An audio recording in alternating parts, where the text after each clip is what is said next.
So this is chapter 19 in your biology, and we're going on to the third section. It is about cartilaginous fish, which include sharks, rays, camarias, lampreys, hagfish, and those. The class name for sharks is Chondrichthyes. And then on for lampreys and hagfish is Cyclostomata. So, and sharks, have a lot of different things.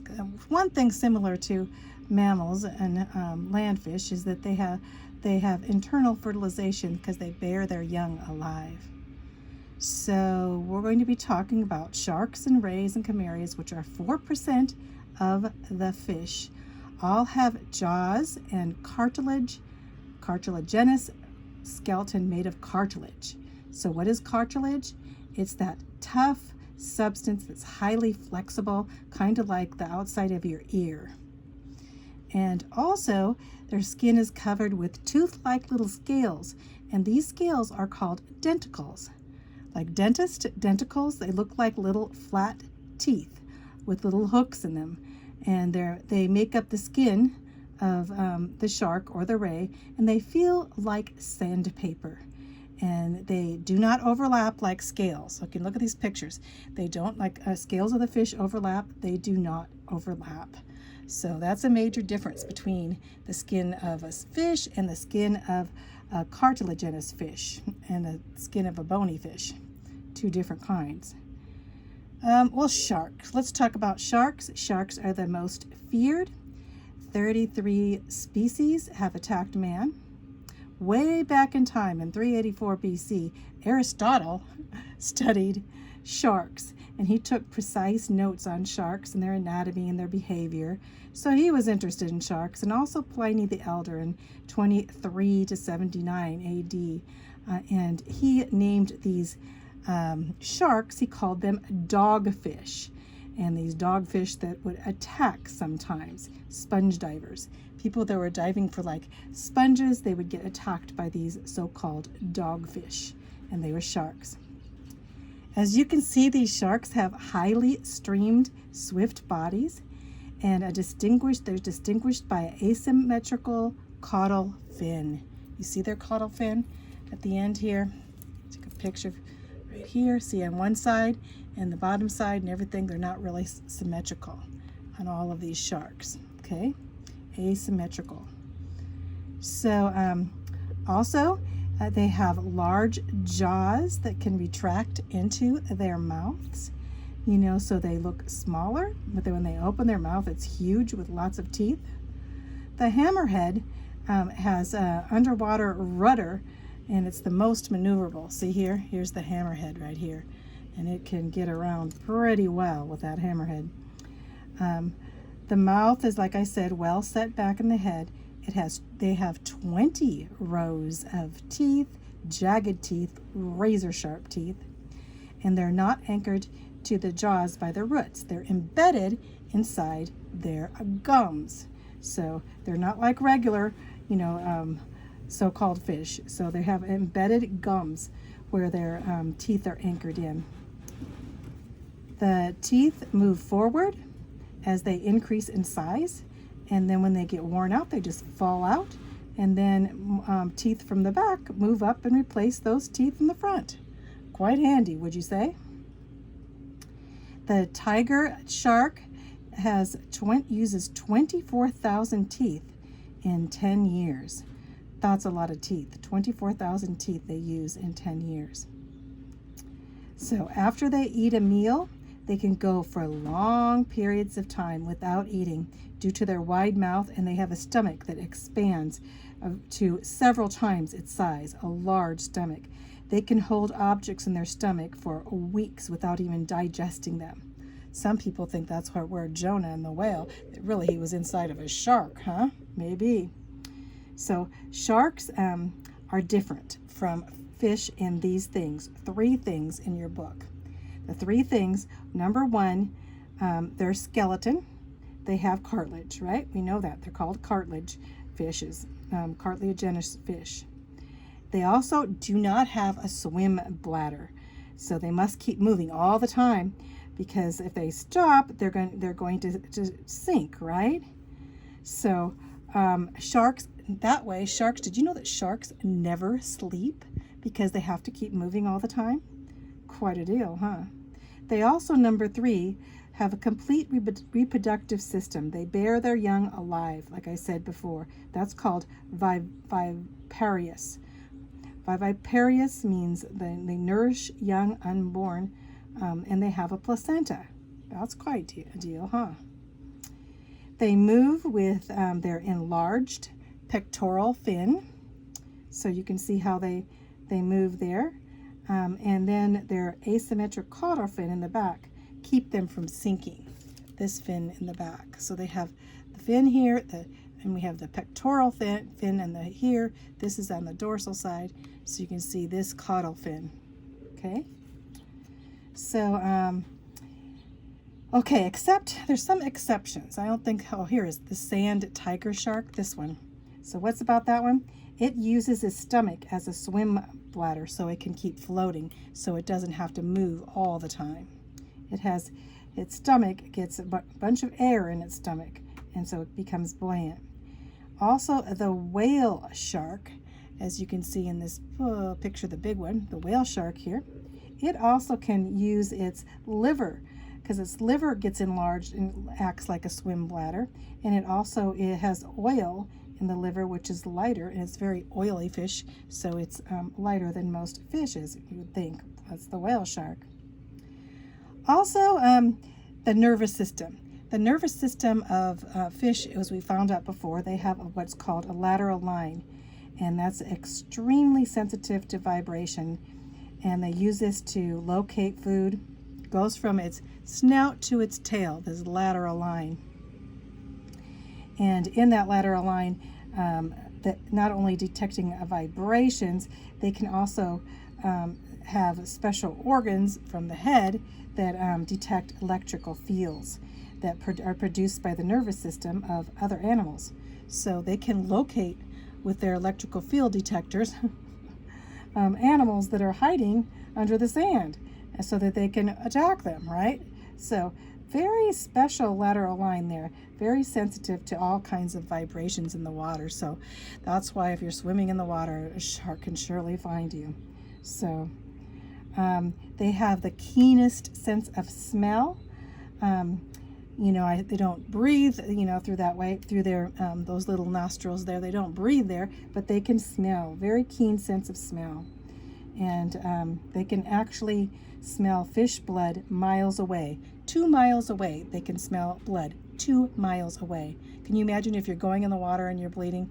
They can smell it from miles away. That is pretty traumatic, huh? When someone's bleeding in the water, or a fish, to find a fish in the water. There's 1 part fish blood to 1 billion parts water. So if you have just a tiny drop of fish blood, it can smell it to 1 billion parts of water. Can you believe that? It's amazing, God making these different kinds of animals and fish and such.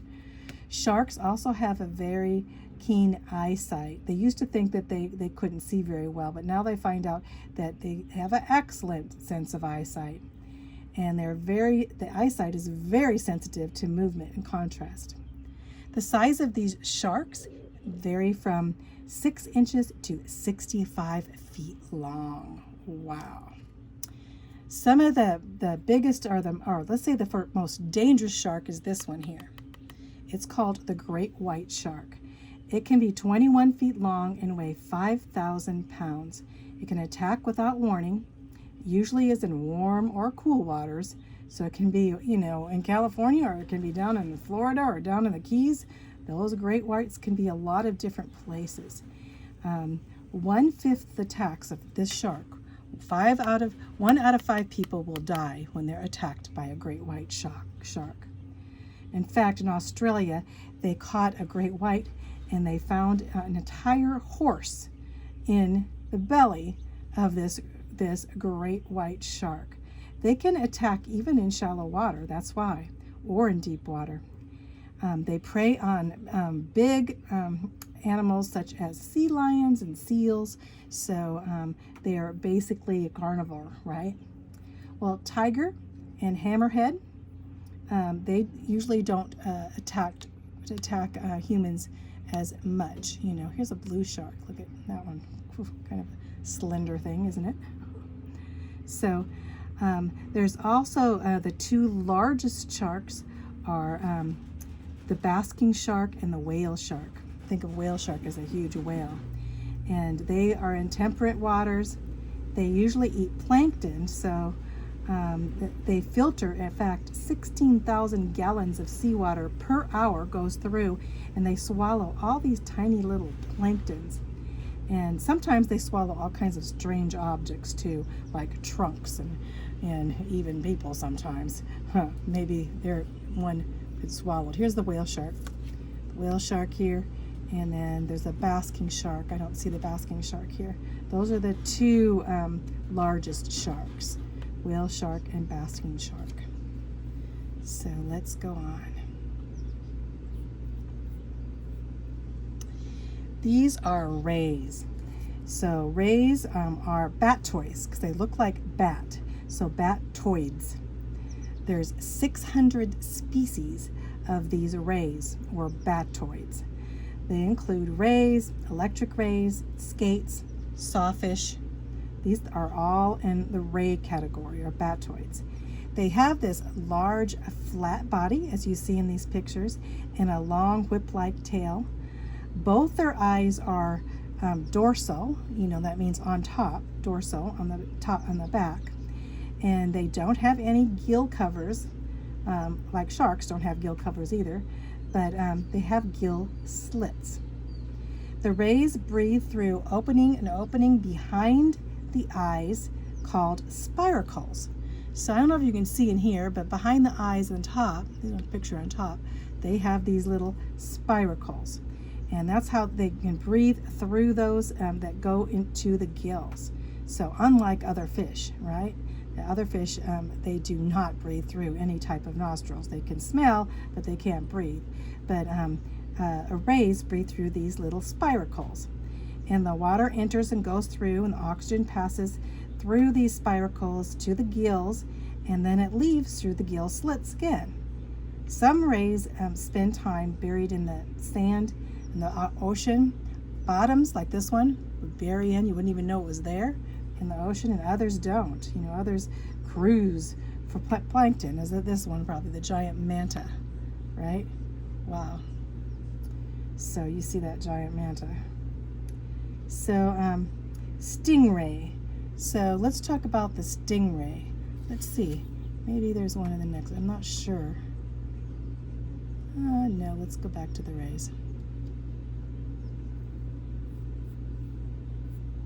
Okay, stingrays. Why do they call them stingrays? Because they sting, and they're the most dangerous.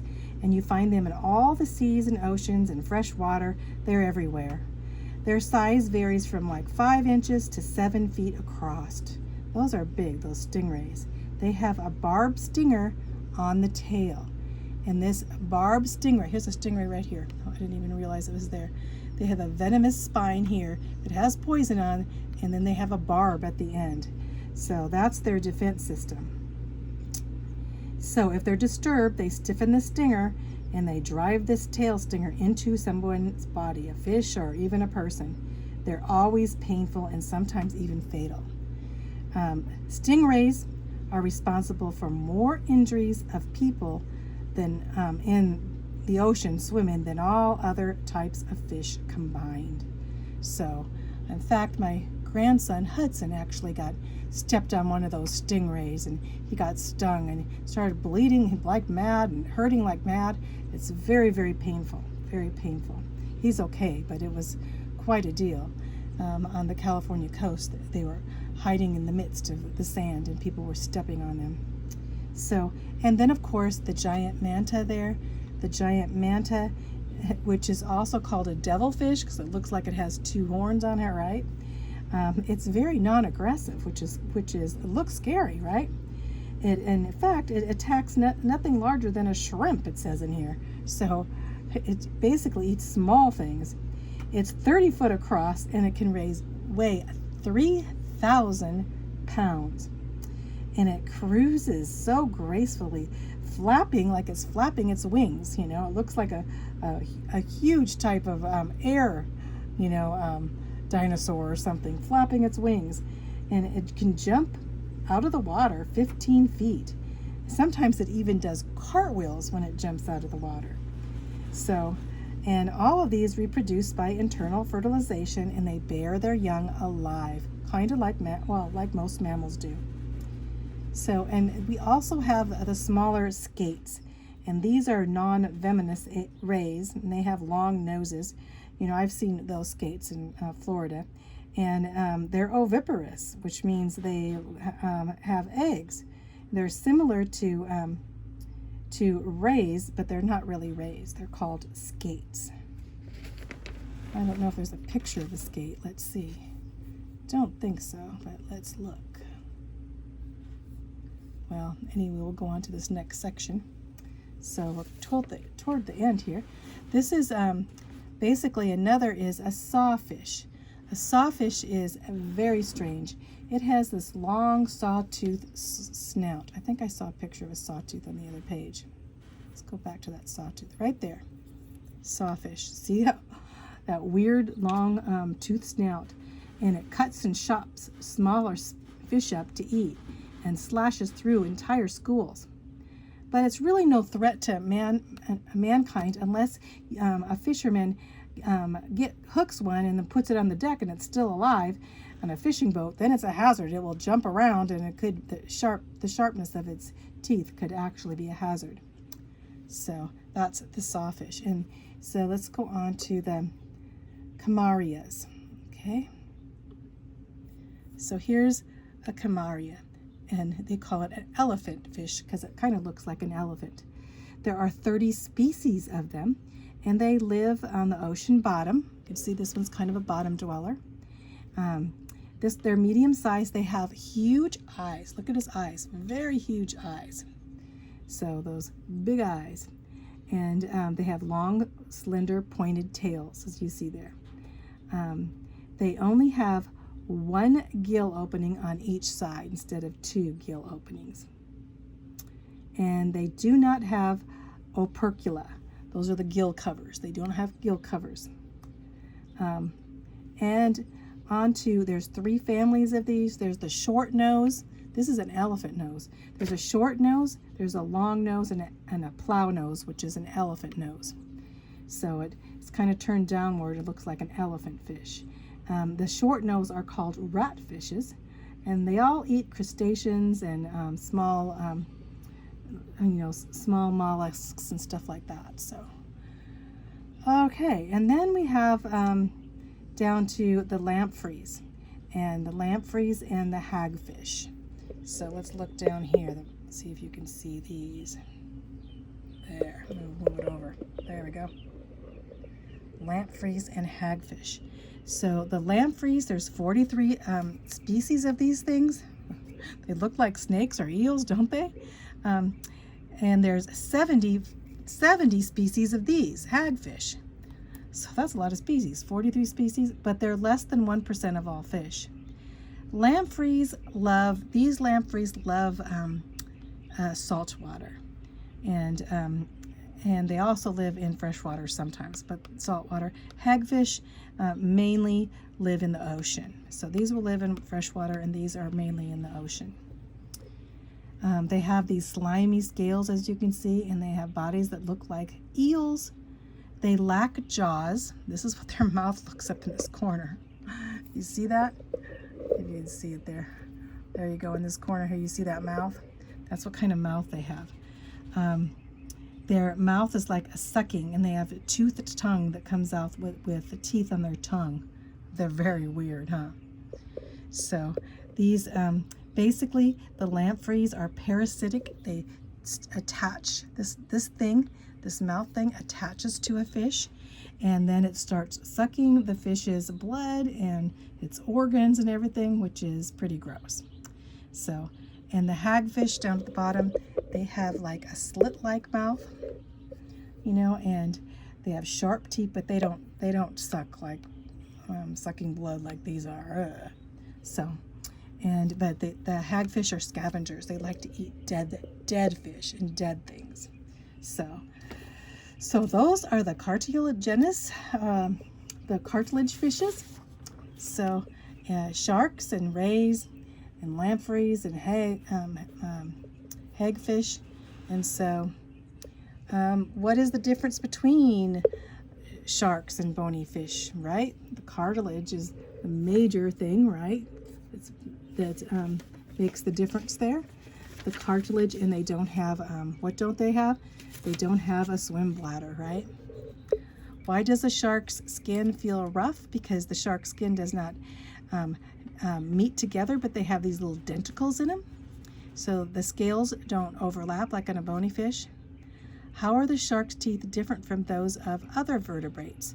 Well, they're embedded in their gums, so they move around, right? So they're pretty movable and embedded in their gums. How are sharks' senses well suited for finding prey?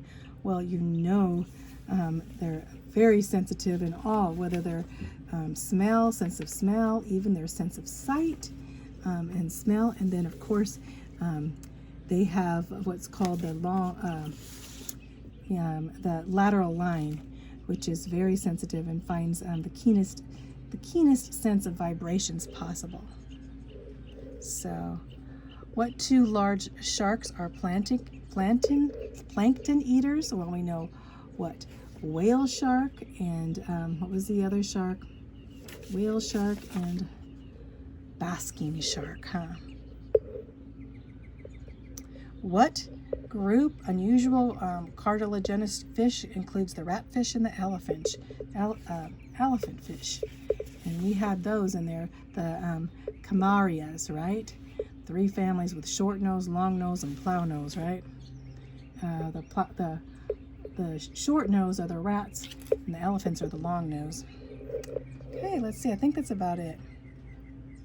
So, just remember, cartilaginous fish. These are the words to remember. Denticle. Denticle are on the skin, little particles on their skin.